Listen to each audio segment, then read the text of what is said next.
Today, we're diving into Germany's massive energy transition, the Energiewende.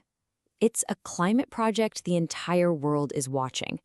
But a brand new review from the International Energy Agency shows that it's hitting some serious roadblocks. So let's break down what's really going on. The IEA is not pulling any punches here. They're basically saying this is a make or break moment for Germany. The decisions they make right now will decide everything: their energy security, their economic strength, and whether they can actually hit their climate targets. The stakes could not be higher. So what's driving all this? It's a concept called the Energiewende, or the energy turnaround. It's been the country's North Star for years. The big idea sounds simple enough, right? Ditch fossil fuels and nuclear power and go all in on a low-carbon, renewables-based system. But as you'll see, the execution is, well, it's incredibly tricky. And that brings us to our first major hurdle. It's a strange contradiction that sits right at the heart of Germany's power grid. Honestly, it's a bit of a head-scratcher. I mean, on the one hand, you have to give them credit. The Energiewende has been a huge success in one major way. In just 10 years, they've more than doubled the amount of renewable electricity they use. Think about that. Over half of all the electricity consumed in Germany now comes from renewables. That is a wild success story. Okay, but here's where it gets weird. You'd think with all that cheap-to-make solar and wind power, electricity would be getting cheaper, right? Well, nope. German industry is paying some of the highest power prices in the world.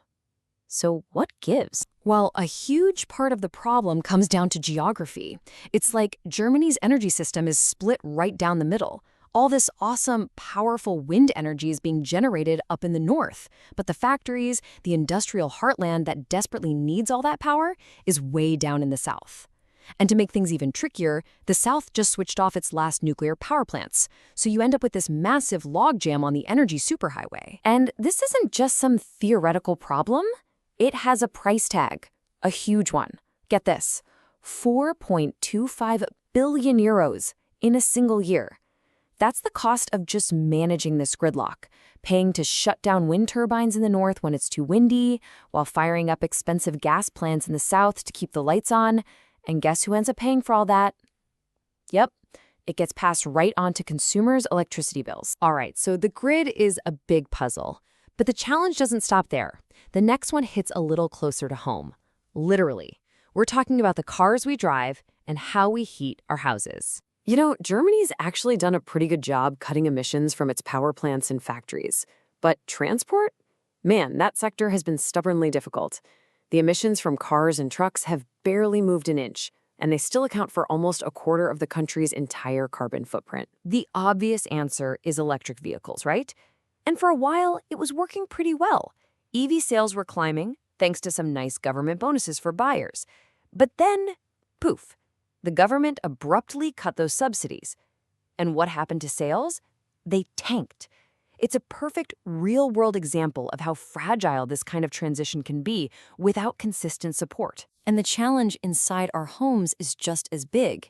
Because if you look at how Germans use energy, the lion's share, we're talking nearly 2/3 of it, is just for space heating, just for staying warm. And right now, most of that heat comes from burning fossil fuels. So if you're a homeowner in Germany, you're kind of stuck between a rock and a hard place. You could go for a new, super efficient electric heat pump, but wow, that initial installation cost is steep. Or you stick with your gas boiler, but you know your heating bills are just going to go up and up and up thanks to rising carbon taxes. It's a tough call that millions of people are facing. Okay, so we've got the electricity paradox. We've got these really tough nuts to crack in transport and heating. So what about the really big stuff? How on earth do you clean up massive steel mills or chemical plants? Well, Germany is placing a huge visionary bet on one single molecule: hydrogen. So how do you kickstart a market for something that doesn't really exist yet? It's that classic chicken and egg problem. Germany's solution is pretty clever, actually. It's called H2 Global. The government basically steps in as this giant middleman. It goes to the world and says, hey, we'll buy your green hydrogen with these nice, stable, long-term contracts. Then it turns around and sells that same hydrogen to its own industries in short, flexible options. The government eats the difference in price, essentially forcing a brand new market into existence. So, who's going to use all this hydrogen? We're not talking about putting it in your family car or heating your apartment. No, this is for the real heavy hitters of the economy. Think steel production, chemical manufacturing, the kind of industrial processes that are super hard or even impossible to run on just electricity. And this is where you really see the scale of this gamble. Even if Germany manages to build a ton of its own hydrogen production facilities, and their goal is incredibly ambitious, they know they're still going to have to import most of it.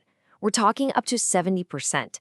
They are betting billions on a global market for clean hydrogen that, let's be honest, is still in its infancy today. So, with this electricity paradox, these tough daily life challenges, and this massive hydrogen bet, what's the path forward?